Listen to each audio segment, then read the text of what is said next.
ఈ చర్మ క్యాన్సర్ అనేది పూర్తిగా నయం చేసుకోవచ్చండి. నేను ఇదివరకు చెప్పినట్టు ఈ నాన్ మెలనోమా స్కిన్ క్యాన్సర్ ఏదైతే ఉందో అంటే బేసల్ సెల్ గానీ, స్క్వామస్ సెల్ కార్సినోమా గానీ మొత్తం నయం చేసుకోవడానికి ఛాన్సెస్ ఉంటది. ఎస్పెషల్లీ ఫస్ట్ స్టేజ్ గానీ, సెకండ్ స్టేజ్‌లో గానీ వాళ్ళు గానీ వచ్చినట్లయితే మోర్ దెన్ 95% ఛాన్సెస్ మనం క్యూర్ చేసుకోవచ్చు. ఒకవేళ స్టేజ్ పెరిగే కొద్దీ క్యూర్ అయ్యే ఛాన్సెస్ కొంచెం తగ్గుద్ది. బట్ ఓవరాల్గా స్కిన్ క్యాన్సర్ ఈ నాన్ మెలనోమా స్కిన్ క్యాన్సర్లో ప్రోగ్నోసిస్ అనేది చాలా బాగుంటుంది. అట్లాగే మనం మెలనోమా క్యాన్సర్ చర్మ క్యాన్సర్కి వచ్చినట్లయితే ఫస్ట్ స్టేజ్ కానీ సెకండ్ స్టేజ్లో కానీ మనం సర్జరీ చేయగలిగితే నయం చేసుకోవడానికి ఛాన్సెస్ ఉంటుంది. ఒకవేళ స్టేజ్ కానీ ఎక్కువైతే మటుకు మనం సర్జరీతో పాటు ఇమ్యునోథెరపీ అనేది ఇవ్వడం జరుగుతుంది. దానివల్ల మనకి ఒక 10-15 సంవత్సరాల ముందు అయితే ఇమ్యునోథెరపీ అనేది అందుబాటులో లేదు. కానీ ఇప్పుడు ఇమ్యునోథెరపీ మనం కామన్గా ఉపయోగిస్తున్నాం కాబట్టి ప్రోగ్నోసిస్ అనేది మనం బెటర్ చేసుకోవచ్చు. ఈ చర్మ క్యాన్సర్లు అంటే ఈ హెరిడిటరీగా వచ్చే కొన్ని మ్యుటేషన్స్ కూడా కారణం అయి ఉండొచ్చండి.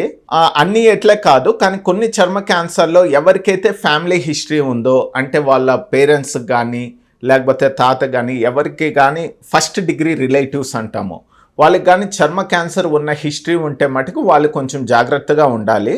ఫస్ట్ ఆఫ్ ఆల్ వాళ్ళు అవాయిడ్ చేసుకోవడం మంచిదంటే అంటే సన్ ఎక్స్పోజర్ అనేది టోటల్ అవాయిడ్ చేయడం అనేది మనకి వీలు కాదు. ఒకవేళ వాళ్ళ సన్ ఎక్స్పోజర్ కావాల్సిన అవసరం అయితే ఎర్లీ అంటే మార్నింగ్ ఉదయం 8 గంటల కన్నా ముందు కానీ లేదంటే 4:30-5 గంటలు సాయంత్రం తర్వాత కానీ వాళ్ళు సన్కి ఎక్స్పోజర్ కావచ్చు. ఒకవేళ తప్పదు వృత్తిరీత్యా వాళ్ళు సన్కి ఎక్స్పోజర్ కావాలి అనుకుంటే మటుకు ఒకటి ప్రాపర్ క్లోతింగ్ అనేది ముఖ్యమండి.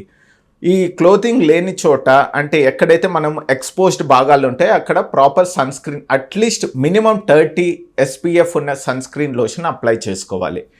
వీళ్ళు అంటే ఎవరికైతే ఫ్యామిలీ హిస్టరీ ఉంటుందో వాళ్ళు కొంచెం జాగ్రత్తలు అయితే తీసుకోవాలి. అదే కాకుండా నేను ఇదివరకు చెప్పినట్టు ఎక్కడైనా చర్మంలో ఏ చిన్న పుండు కానీ మానని పుండు కానీ గడ్డ కానీ ఏది కానీ అనుమానం ఉంటే మటుకు ఇమ్మీడియట్గా వాళ్ళని డాక్టర్ దగ్గరికి వెళ్ళి టెస్టులు చేసుకోవాలి. సో ఈ చర్మ క్యాన్సర్ అనేది పూర్తిగా రాకుండా మనం ప్రివెన్షన్ అనేది వీలు కాదండి, బట్ ఇది రిస్క్ అనేది మనం తగ్గించుకోవచ్చు.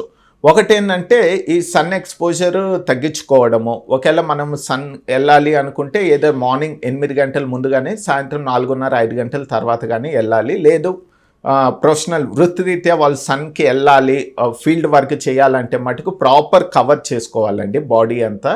ప్లస్ ఎక్స్పోజ్డ్ భాగాలకి sunscreen lotion at least 30 SPF ఉండేది అప్లై చేసుకోవాలి. ఇవే కాకుండా ఎవరికైతే ఫ్యామిలీ హిస్టరీ ఉంటుందో వాళ్ళు మటుకు ఇంకా జాగ్రత్తలు తీసుకోవాలి. ఎక్కడ ఏ అనుమానం ఉన్నా కూడా ఇమ్మీడియట్గా డాక్టర్ని సంప్రదించాలి.